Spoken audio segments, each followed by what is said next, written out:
that will take me to think with you, and I invite you to think with me. When in the dichotomy of look, the English lawyer and Jean-Jacques Rousseau, the French philosopher, both have kind of idea about human nature, and are we wolves in a way our innate nature is bad, or we are good and our innate nature is good. So in these kind of conflicts, what do you think is happening, and what is reveals from our innate nature? This is a very important question that would lead us to talk about what sort of principles that we need in terms of ethics to govern this kind of nature of innate. First of all, to define what is right and what is wrong, or what is good or what is bad, and what is are we good or evil in essence? I mean, this is a very big philosophical question, and in a way, it is relative and subjective in many ways, because basically, if you ask anyone, uh, even the perpetrators, those who killed the people, who bombard the people, who had all this, basically genocide and these atrocities, they have a justification for that, and they have the courage,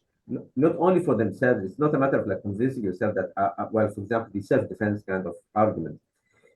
but they have the courage to tell it to the world and to do it basically live, and on TV. So the question is about what is the moral reference for someone,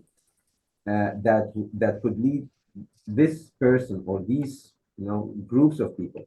to commit these atrocities, or to commit what we consider, as most of the world would consider, as crimes, against other innocent humans that are not involved in the compact. And perhaps, this is there's a term for that, as well, when it comes to the international humanitarian law. But this is, generally speaking, I mean, it's really important to understand that humans have always the capacity to justify what they do.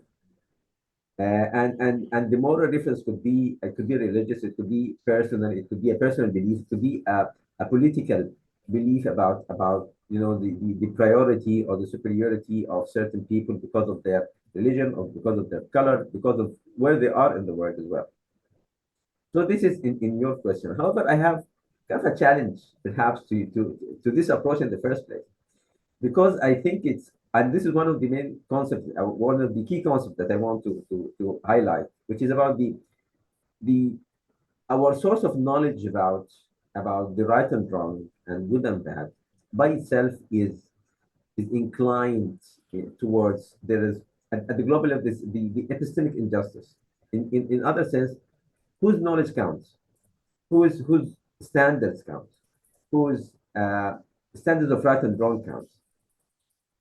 And perhaps we can discuss that as we go on, is about one of the main issues that they have, or the problems, or the concerns, if you wish, when we talk about the ethical standards or the moral standards, in general, and specifically in armed conflicts as well, that they are based on different contexts. So, for example, if we talk about the development of research ethics, okay, the ethical standards of research, the kind of the very starting point, at least it's in contemporary form, is the Nuremberg Code, and then the Declaration of Helsinki, and then the SAMs, and all the guidelines that came after that, and the Belmont Report, in 1979 in the United States, which established the